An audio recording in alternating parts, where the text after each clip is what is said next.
After I finished signing all the reports and left the police station, it was already dark. Today was the day Ethan Carter got engaged. I was so shaken that I accidentally crashed my car at a corner. The other driver clearly wanted to cause trouble, dragging the whole matter out until now. I had called Ethan countless times, but no one ever answered. Social media was flooded with photos of him and his fiancée. Each picture, each scene felt like a knife twisting deeper into my heart. Rage and humiliation built up inside me until I couldn't hold it in any longer. After a whole day of frustration and anger, I took a cab straight to Ethan's house. The door was half open, and I could hear voices coming from inside. Ethan had invited some friends over to drink and watch the game. I hadn't meant to eavesdrop, but when I heard my name, my steps froze. "To be honest," said Jason, one of Ethan's friends, "we all thought you'd end up with Anna. She grew up with you, she's beautiful and smart, but her temper is really something else." "She's been spoiled her whole life," Ryan sighed, "always stirring up trouble. After all these years, she still hasn't changed."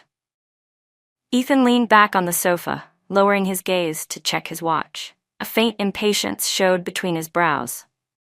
"Judging by the time, she's probably on her way here. I bet she'll start crying and making a scene again. Just thinking about it gives me a headache."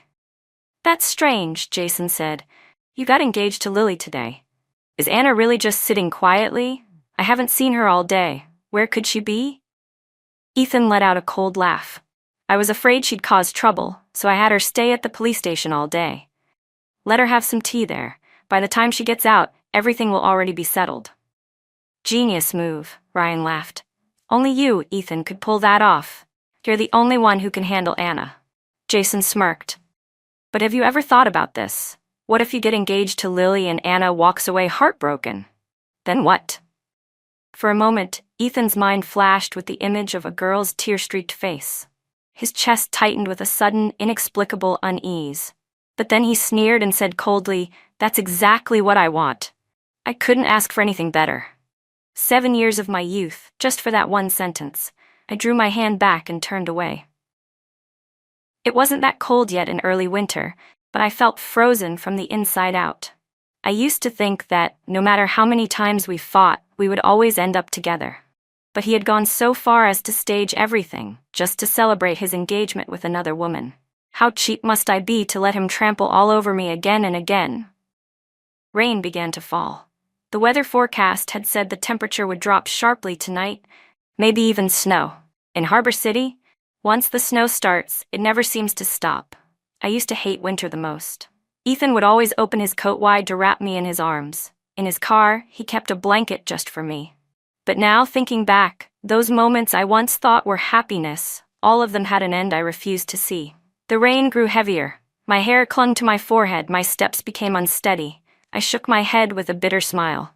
How did my life end up like this? Suddenly, I didn't even care anymore about love, about heartbreak.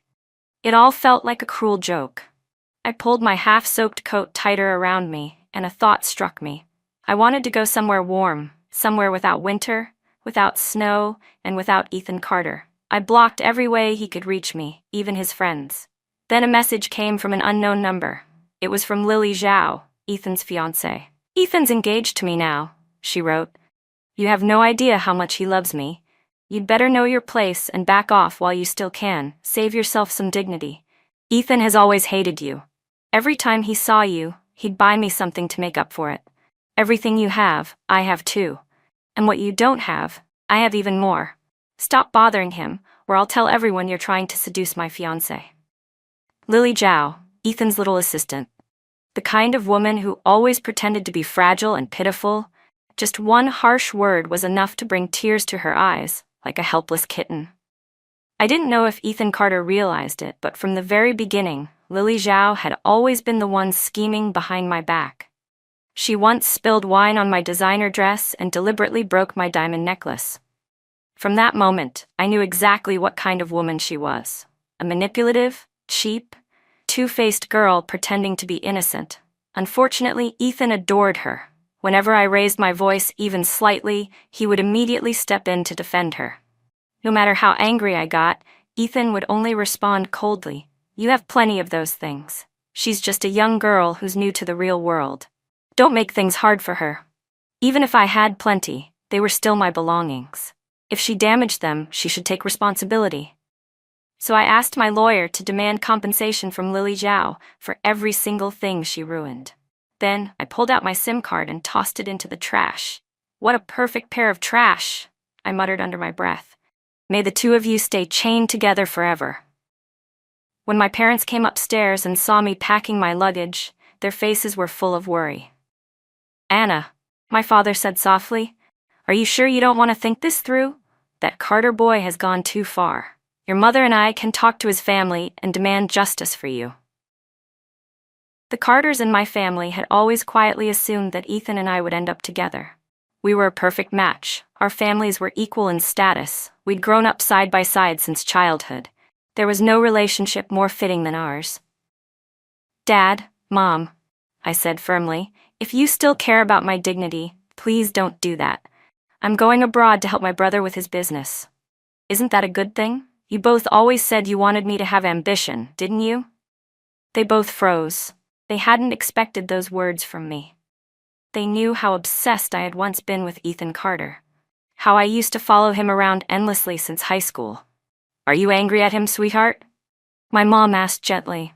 I wrapped my arms around both of them and said with quiet determination, I used to be foolish and stubborn, but I won't be that way anymore. My dad patted my shoulder lightly. That's my girl. The daughters of our family never back down. If you've made up your mind, go forward bravely. Whatever happens, your mother and I will always have your back. Tears welled in my eyes as I nodded. Then I turned and boarded the plane to leave the country. Harbor City, to me, was now a closed chapter. But that night, Ethan Carter was still waiting for Anna, or perhaps waiting for her call.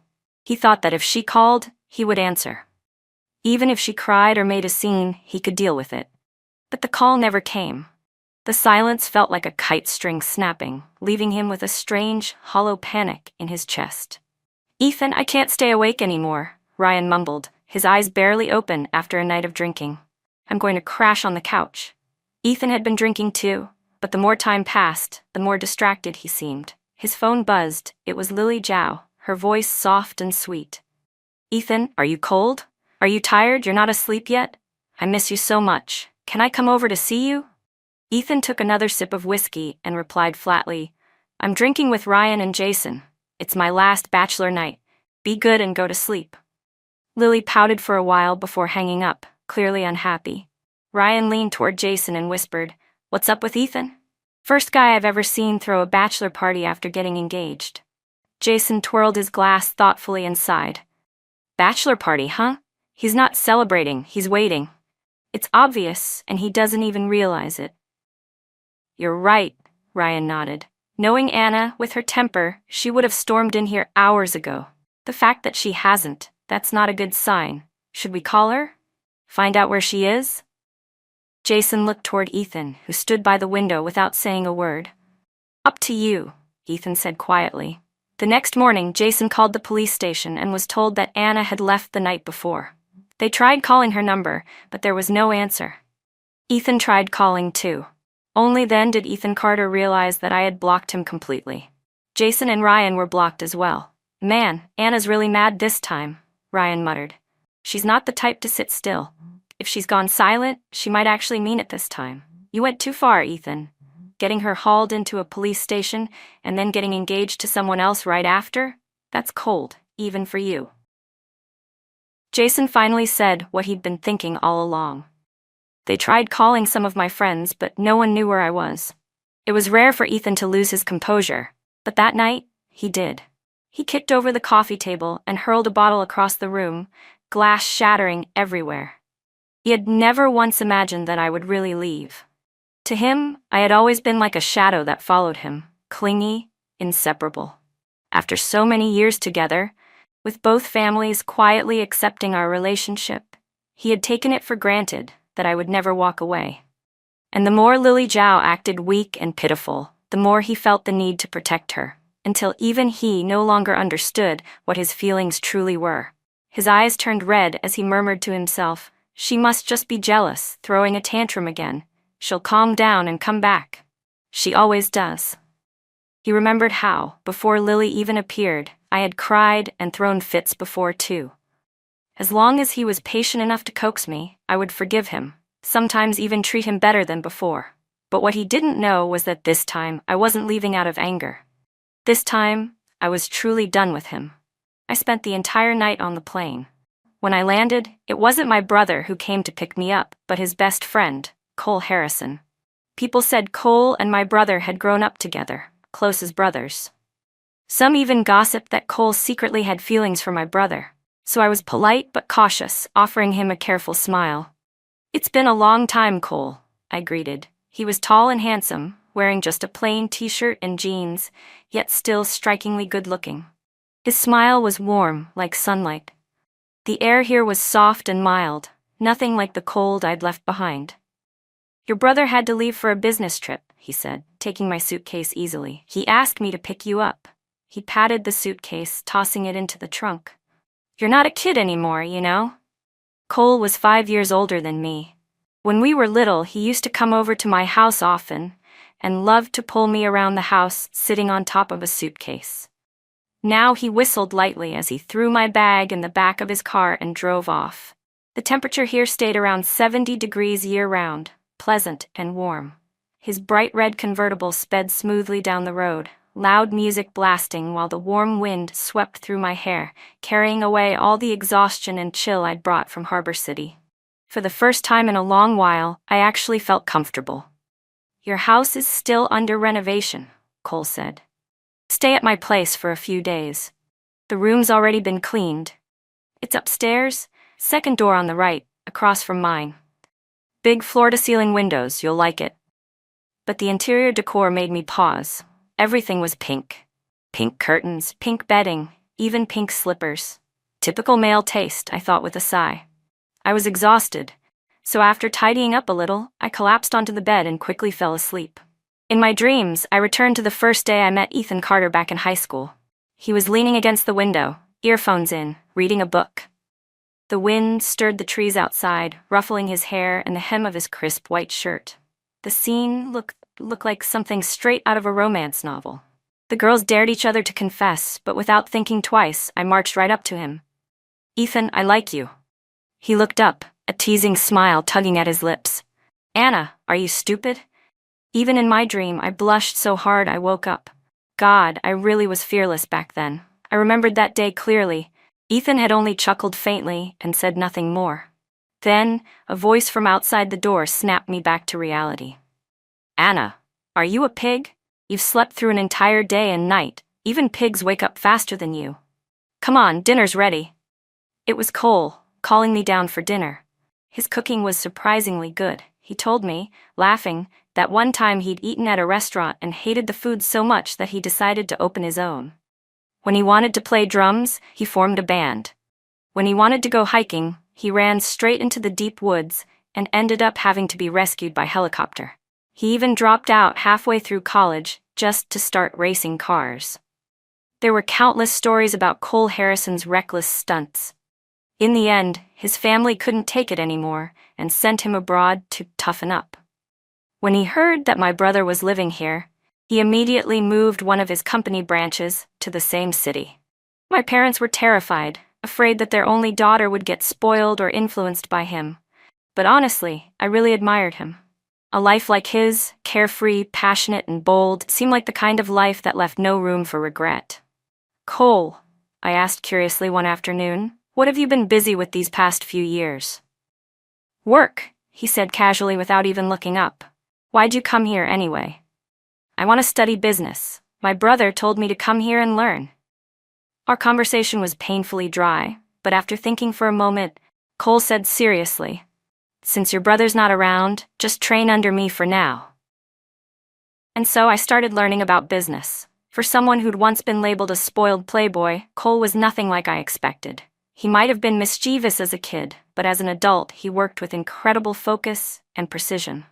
I began as his junior assistant, brewing coffee, making copies, organizing documents. Sometimes, I couldn't help but feel a bit sorry for my hard-earned degree from an elite university being reduced to such basic tasks.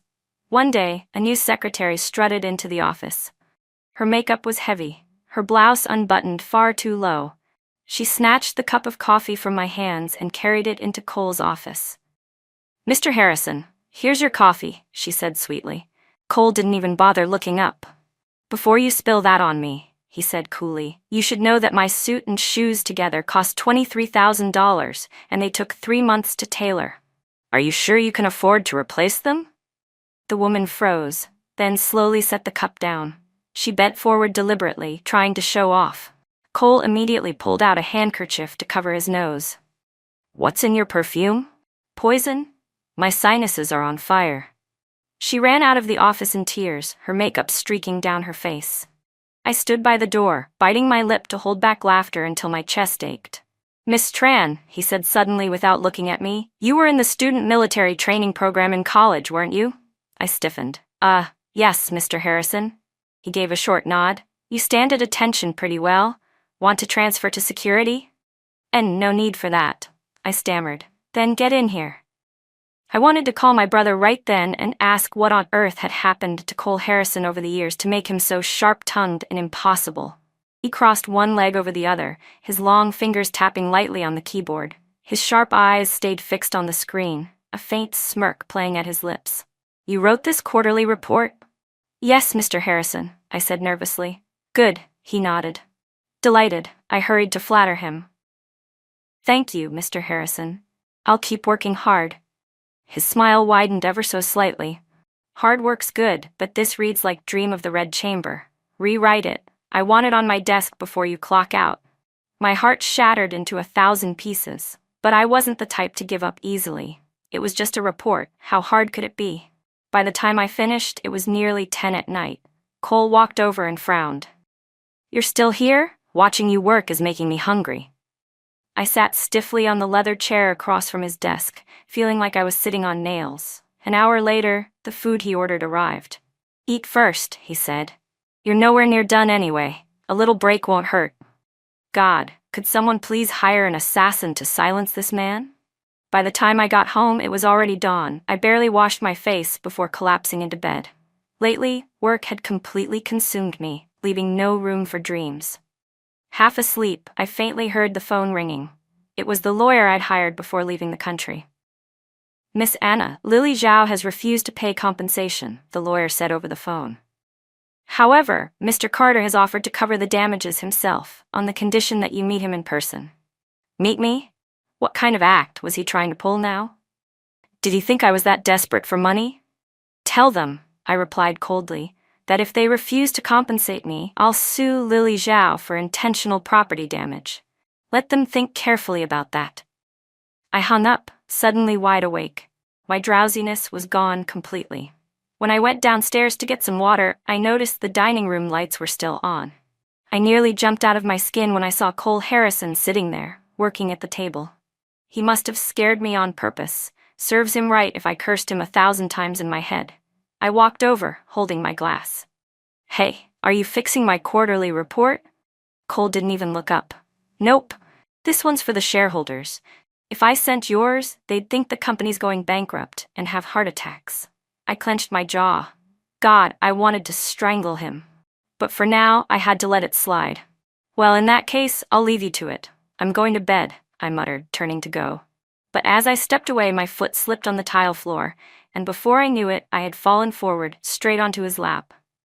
My lips brushed against his cheek, my upper body pressed tightly against his chest. Two unmarried people, tangled together like that, it was definitely not a decent-looking scene, and the position we ended up in.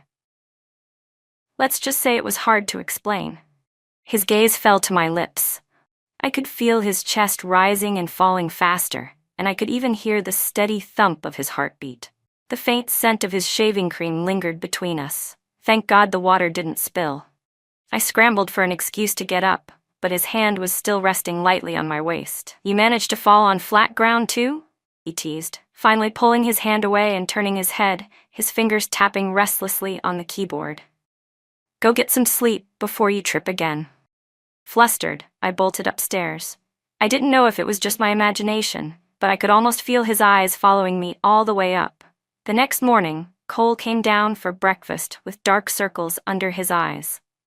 "Mr. Harrison, Don't tell me you stayed up working all night, I said, surprised. Don't tell me even a quarterly report can give you trouble? When we're at home, just call me Cole, he said, yawning. I lowered my head to hide a laugh. He looked ridiculous in those sunglasses he was wearing to hide his exhaustion. When we got to the office, people immediately crowded around the break room, whispering, "Hey Anna, what's wrong with Mr. Harrison today?" "Probably trying a new fashion trend," I improvised quickly, smiling to cover for him. Finally, the weekend came. Cole said he wanted to be a courteous host and offered to show me around and treat me to some local food. Just as I climbed into his sleek white motorcycle, my phone rang. The number was unfamiliar. Aside from my parents and my lawyer, no one had it. I answered, and the sound of sobbing immediately filled my ear. "Miss Anna, I'm so sorry to bother you," Lily Zhao's trembling voice came through. "But I really don't know what else to do. I didn't mean to ruin your clothes and necklace before. I'm sorry. Ethan already said he'd compensate you on my behalf. Why can't you just forgive and move on? You're putting him in such a difficult position. After all the years you two spent together, are you really willing to throw it all away just because he's not with you anymore? If it's that hard for you, I'll just leave. Then Ethan won't have to feel torn anymore." I almost cursed out loud. That conniving little actress, she must be addicted to her own performance. Cole glanced at me, clearly puzzled by my expression. I could only force a strained smile and hang up. He raised an eyebrow. "That must have been a great script. The dialogue was impressive, so full of emotional depth. Real green tea energy." "Ha, yeah," I replied dryly. He thought for a moment, then sighed. "No offense, but you're a grown woman, Anna. Stop listening to melodramatic nonsense like that. No wonder your reports read like a soap opera." I was speechless, completely out of words. Even Cole could tell she was acting. Yet that fool Ethan Carter still believed every word she said. And as for Lily Zhao, Ethan had always treated her like some fragile treasure, protecting her from everything. So why was this time different? So now they wanted me to meet him in person? Did they still expect me to go back and be humiliated again? Unbelievable. What a brainless stunt. Cole Harrison drove me to a famous restaurant high up in the mountains. The road wound endlessly for 2 hours, cliffs rising sharply on either side. When we arrived, the restaurant's owner came rushing out to greet us, warmly throwing his arms around Cole. He was about to hug me too, but Cole casually stepped between us. At a place like this, the food didn't even matter. The view alone was enough to fill you up. "Miss Anna," the owner whispered to me while serving the dishes, "you're the first woman Cole's ever brought here." I stared at him, wide-eyed. Seriously? Did that mean he actually had feelings for my brother? "We look pretty similar. You know," I said under my breath, half joking, half nervous. "Every couple who visits our restaurant can have their photo posted on that wall," the owner continued proudly. "It's said to be blessed by the mountain gods. Those who are up there will stay together forever." Before I could dodge, Cole chuckled and pulled me into his arms for a picture. And just like that, our photo ended up on the wall, receiving the blessing of the sacred mountain. He grinned like an idiot in front of the photo, clearly amused, while I silently tried to figure out how to talk to him about something important. I didn't want to be a stand-in for my brother in anyone's eyes, not even his. But before I could gather my thoughts, Ethan Carter suddenly appeared. I had just gotten off work and was sitting in Cole's bright yellow sports car when I saw him standing under a large oak tree across the street. His tall figure, his cold aura, he looked as composed and striking as ever. If looks were everything, he really was flawless. When he saw me get out of the car, his body trembled slightly. But none of that mattered anymore. Before leaving the country, I had already decided to cut ties with the past completely, just like how I had once stubbornly decided to love Ethan and chased after him for 7 long years. Night fell, but Ethan was still standing there. I sat by the dining table, eating noodles, sneaking glances toward the window every few minutes. Under the yellow streetlight, his back looked terribly lonely. "Who's that guy? Why is he standing there like a security guard?" Cole asked lazily, dressed in light-colored linen loungewear. One hand held a coffee mug, the other tucked in his pocket as he leaned casually by the window. "Ethan Carter," I said quietly, worried that Cole might do something impulsive like call the police. He raised his eyebrows dramatically. So that's the Ethan Carter, Harbor City's most famous idiot. I nearly choked. I didn't even dare imagine what kind of things he'd said about me in front of my brother. Cole set down his mug and headed for the door. "Where are you going?" I asked quickly. "I don't like people standing outside my house staring at what's mine," he replied. That overbearing line made my skin crawl. What's his? Did he mean me? He frowned at me, then glanced at my half-eaten noodles. "Eat faster, they're getting soggy." But how could I possibly eat at a time like that? I was terrified he'd go out there and start a fight. Before I could react, he actually locked the door from the outside. I ran to the large window, too nervous to look directly, so I tugged the curtain halfway closed, peeking through the gap. I saw Cole and Ethan standing face to face under the streetlight, talking for a while. Ethan looked up toward my window once, his eyes full of despair, then turned and got into his car, driving away. The moment the door opened again, I rushed forward. "What did you say to him?" I asked, nearly bursting with curiosity. Knowing Ethan, he wouldn't have come all this way only to give up so easily. Cole's smile was disarmingly calm as he walked up the stairs. "Nothing much. I just told him you're pregnant and need rest." "Cole Harrison!" I shrieked, throwing a pillow from the sofa straight at him. It hit his slipper squarely. He was absolutely infuriating, beyond insufferable. But, I had to admit, his ridiculous lie had saved me a lot of trouble. That evening, Cole had a dinner meeting with some clients. I had just stepped out of the company building when I saw Ethan Carter again. "So you've been running off for this long, had enough of causing trouble yet?" he snapped. God, this man was like a ghost that refused to leave. I swear, I was this close to slapping him across the face. He looked at me, his eyes dark and full of accusation. "Seeing you walk away like that, I thought you were just throwing a tantrum. Turns out you've already found someone to replace me." Ethan Carter took a step forward, reaching out as if to grab my wrist. But I quickly leaned back, dodging him. "If you dare touch me," I warned coldly, "the security guards will be more than happy to escort you straight to the police station for a nice cup of tea." He froze for a moment, as if realizing something, and his eyes flickered uncertainly. His tone softened slightly. "Anna, why do you always have to make things so hard for Lily? Don't you see? The more stubborn you are, the more you're pushing me away." Still about Lily Zhao. Even now, it was still about her. In that moment, all I wanted was to shove him right into that green tea snake's arms and lock them together forever. "Money isn't the issue," I said evenly. "You can pay for her if you want, but let's be honest, aren't you the one making things hard for her right now? And you already have a fiancé, Ethan. Maybe stop overthinking things for once." I turned to leave, but he followed right behind me. "You weren't like this before," he said quietly. "You're still angry, aren't you? I know I went too far that day. I'm sorry." I laughed bitterly. Did he think this was some kind of childish game? Offering me an apology like a lollipop after hurting me? For 7 years, I'd fallen for that same pathetic trick over and over again. "You should be apologizing to your fiancée," I said icily. "She called me, said you wouldn't help her pay her debts. How tragic." Ethan froze, clearly stunned. He hadn't expected that the fragile, pitiful Lily Zhao would dare to contact me behind his back. "I only did that to make you see me," he muttered after a pause. "I wanted a reason to talk to you again. We used to be so good together, Anna. I really thought you'd always be by my side." I stopped walking and turned to face him. There was a mix of pity and disbelief in me. "What, you want some kind of love triangle now, Mr. Carter? Don't play the lovesick fool with me," I said coldly. "You know exactly what I hate most, and yet you kept pushing me again and again, testing my limits until we were both miserable. And then you blamed me for being unreasonable."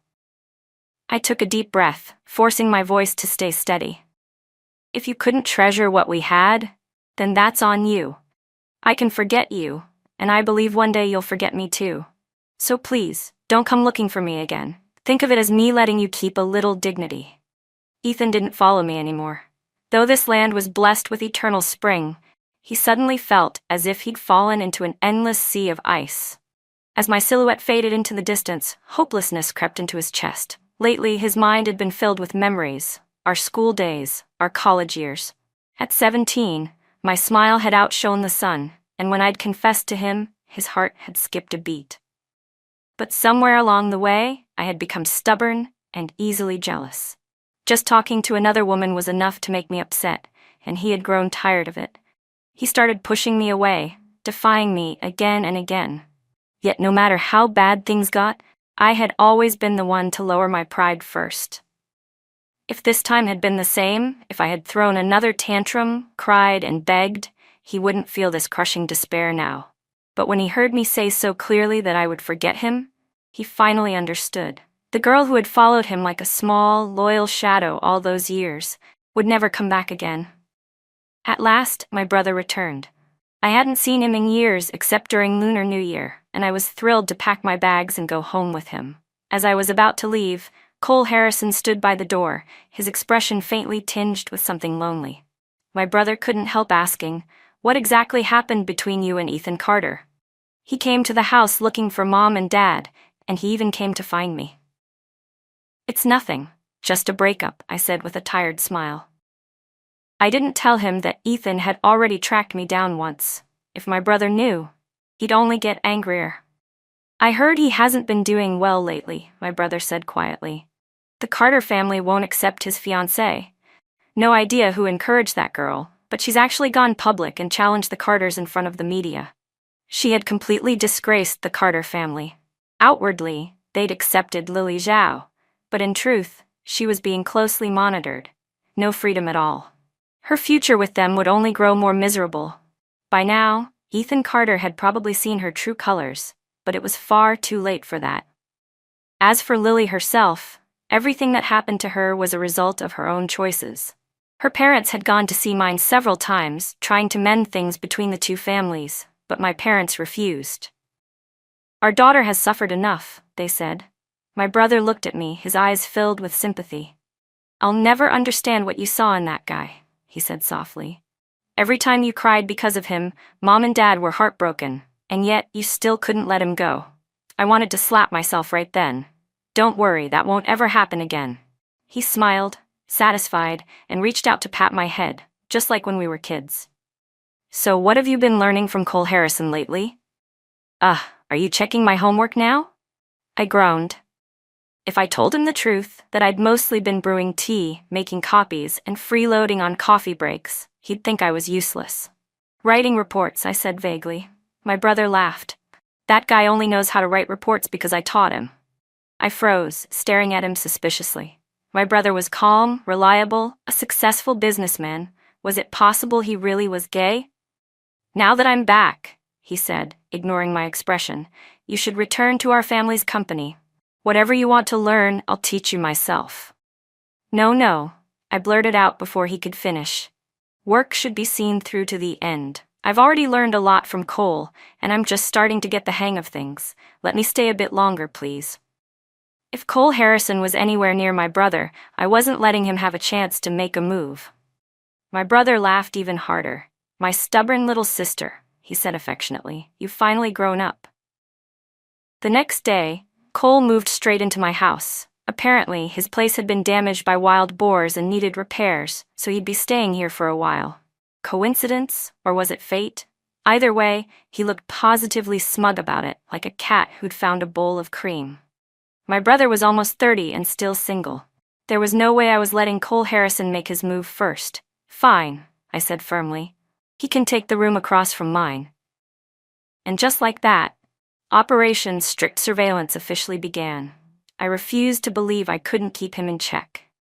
As Lunar New Year approached, my brother and I prepared to fly home. Cole gifted me a long down coat that reached my ankles, saying it was the same brand he'd worn while climbing the Himalayas. I hated the cold and rarely went outside, so the gift was thoughtful, if a bit dramatic. While my brother was busy visiting relatives with my parents, Cole often came by to keep me company. Lately, though, his family had been pushing him to go on blind dates. None of them went well, apparently. Every time he opened his mouth, the women ran for the hills. "Cole," I sighed, "I'm not trying to lecture you, but you're not getting any younger. Maybe it's time to find someone serious and settle down." He nodded absently, tossing down a card to block my move in the game we were playing. No interest. He played with such focus, it was infuriating. I managed to counterattack in one move, triumphant. Then what kind of woman do you even like? Tell me, and if I meet someone who fits, I'll introduce you. He gave a small nod, then immediately launched a dev counterplay that wiped out my entire hand. How is anyone supposed to win against that? I threw my cards down in frustration, sinking into the sofa and refusing to look at him. At this rate, you'll die single. Don't you have even a shred of compassion for women? He exhaled faintly, his tone quiet but pointed. Something in his voice made me sit bolt upright. Under my watch, he'd never once had the chance to spend time alone with my brother. I thought his feelings had faded long ago, but apparently, I'd been wrong. You are not allowed to go near my brother, I declared, glaring at him. Forget whether or not my parents would ever approve. I'm your biggest obstacle, understand? Cole Harrison turned his sharp eyes on me, glaring so hard I thought they might pop out of his head. Why would I be interested in your brother? He said evenly. The person I like, he continued, voice low but firm, is you. Our eyes met, and for a moment, time seemed to stop. So the person he liked, the one who supposedly resembled me, was actually me all along. My heart started pounding uncontrollably, and I didn't even know where to look. Do you really not feel anything for me? Cole asked quietly, his eyes full of expectation. I hesitated, thinking carefully. All the small, thoughtful things he'd done for me, I'd always assumed they were out of loyalty to my brother, like loving someone so much that you loved everything connected to them. If I told him the truth, would he chase me down and scold me for it? Before I could find the right words, my phone rang. I picked it up without even checking who it was. Anna, came Jason's urgent voice, Ethan's stomach's bleeding from alcohol. He's in the hospital. Can you come see him? Cole, sitting beside me, heard everything. Jason continued, he refuses treatment. If it weren't serious, I wouldn't ask. You've got the wrong person, I said flatly. If he's sick, call a doctor. I hung up immediately. Had I known it was about Ethan, I wouldn't have answered in the first place. Cole looked at me curiously. You're not going? What does that have to do with you? I shot back. He smirked, pretending to sound regretful. Shame. If you went, you'd get to experience something firsthand, how the ex dies early so the next guy can live better. What nonsense are you spouting? I snapped. I haven't even agreed to date you yet. I lunged at him to hit him, but my foot landed on one of the playing cards on the floor, and I slipped right into his arms. The scene was embarrassingly familiar. It reminded me of that almost kiss from before. The next morning, he showed up with dark circles under his eyes. Had he really been too excited to sleep? He pulled me into a tight embrace, his grin positively smug. You didn't say it, but your actions did. You've completely fallen for me, Anna, and I'm not letting you go. I wanted to strangle him, but instead, I ended up being kissed so deeply that my knees nearly gave out. And just like that, we officially started dating. That Lunar New Year, our two families sat together for the first time over a holiday dinner. Cole's once venomous mouth had somehow transformed into one that only spoke honeyed words, though, unfortunately, he hadn't learned to care where or when to use them. When my parents realized that his target wasn't my brother but me, their attitudes did a full 180.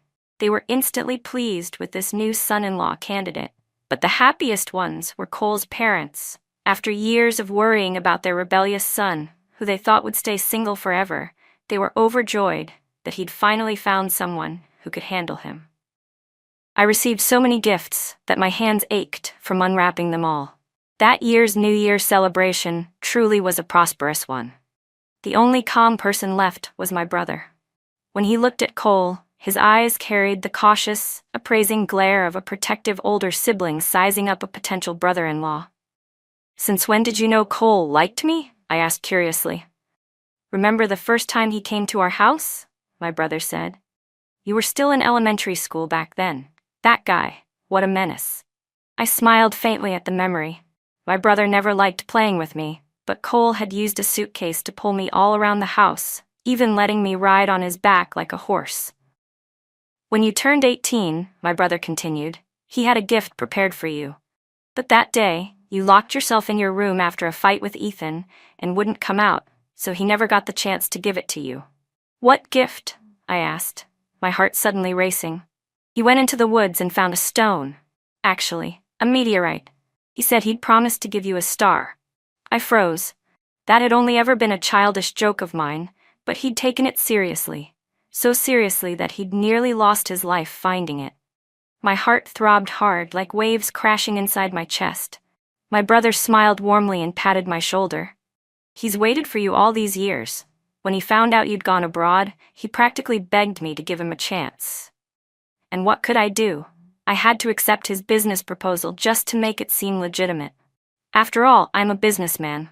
I sighed, half touched, half exasperated. Of course, no one who spent time around Cole Harrison was ever truly innocent. Exactly at midnight, as the new year began, the most spectacular fireworks display in all of Harbor City lit up the sky, arranged entirely by Cole Harrison for me. Brilliant bursts of color exploded above, forming my name in shimmering light. Behind it was an arrow piercing through a heart. Honestly, men's sense of aesthetics could really be questionable sometimes. I thought that was the end of it, but I had underestimated Cole's creativity. As the fireworks faded, thousands of drones ascended into the night sky, rearranging themselves into various shapes and images, each one depicting places he had traveled to.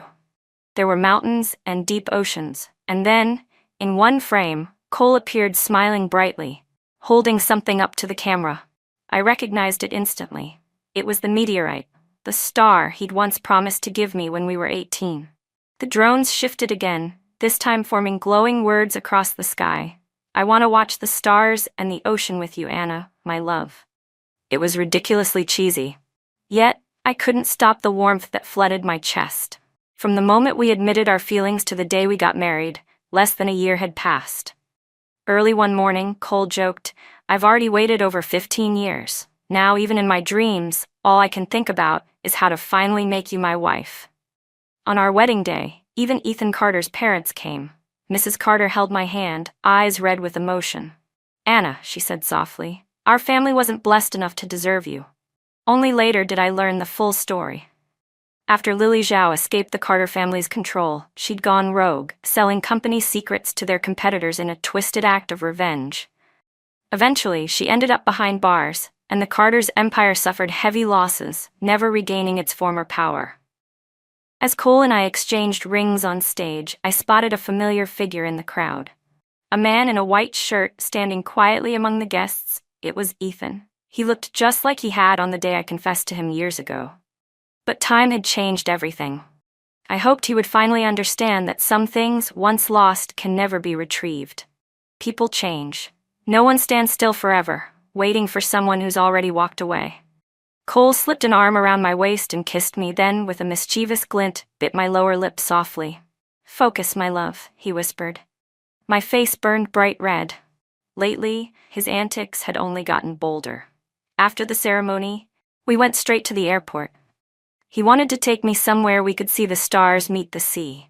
The whole trip had been meticulously planned, though both of our families were so worried they practically formed a committee to investigate.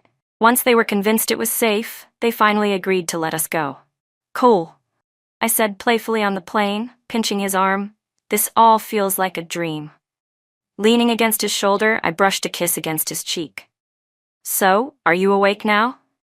He looked down at me with that deep, familiar gaze before kissing me again, one hand cupping the back of my neck to pull me closer. "Anna," he murmured against my lips, "do you know what I regret the most?" I was breathless, shaking my head. "You've already done everything possible. What could you possibly regret?" His eyes softened with tenderness. "I regret not having the courage to tell you I loved you when you were 18, he said quietly. "If I had, no one else would have ever had the chance." He sighed and kissed my forehead. "From now on, I'll make up for all those lost years. I'll treat you better than anyone ever could." I laughed, nestling into his arms, feeling like happiness couldn't get any fuller than that moment. In this vast world, people meet and people part, but the one who stays until the end, that's the one who truly loves you. "Anna," Cole whispered teasingly by my ear, "I've been working out a lot lately. My stamina's great. You don't have to worry about a thing." My cheeks flamed instantly. Later, I heard from his own teasing retelling that when he first found out I'd broken up with Ethan, he'd secretly celebrated by giving himself half a day off. Then, when he heard I was coming home, he grabbed the nearest business contract and went to negotiate with my brother. My brother, ever the overprotective sibling, had once made Cole's life miserable, mocking and testing him endlessly when he realized Cole liked me. That's where Cole's sharp tongue had been forged, losing every verbal spar until he finally learned how to bite back harder. And after being beaten down again and again, he finally clawed his way back to the top. Luckily for me, your brother was a businessman, and businessmen love money. I kept Anna by my side, taking care of her, nurturing her, raising her from a wounded heart into the woman I loved. I thought that with time, feelings would naturally grow between us. But who could have guessed that she'd completely misunderstand, thinking I liked her brother instead? How could anyone confuse me with that guy? Seriously, did people want to see who would die of slander first? It turned out she wasn't the only one who thought so. Apparently, everyone else had their own wild imagination too. The rumors back then were ridiculous. I had to act fast to set the record straight. I wanted the whole world to see that my love belonged to her and her alone. She said I was being tacky. But that was fine. The tackier something is, the purer it feels when it's real. Nothing can stop a sincere heart, well, except maybe that idiot Ethan Carter. But now, none of that mattered anymore, because my star had finally come home. Our honeymoon lasted 3 full months, and with every day that passed, I found myself falling even deeper for her. Ethan's number had long since stopped working, and my brother-in-law, her brother, kept pushing me to make more money. "Don't let my sister suffer," he'd say every time we met, as if I needed the reminder. I already knew that material strength builds peace of mind. I was a married man now, a husband, and I was determined to grow my company, to take it higher than ever before. My star, my love, we'd always be together. But if only she would stop calling me Mr. Harrison. Those 2 words, my husband, were so much sweeter when they came from her lips. Every time she said them, my heart melted a little more. And so, I doubled my time at the gym, pushing myself harder, because life with her had never been more full of energy or purpose. And that's where our story ends.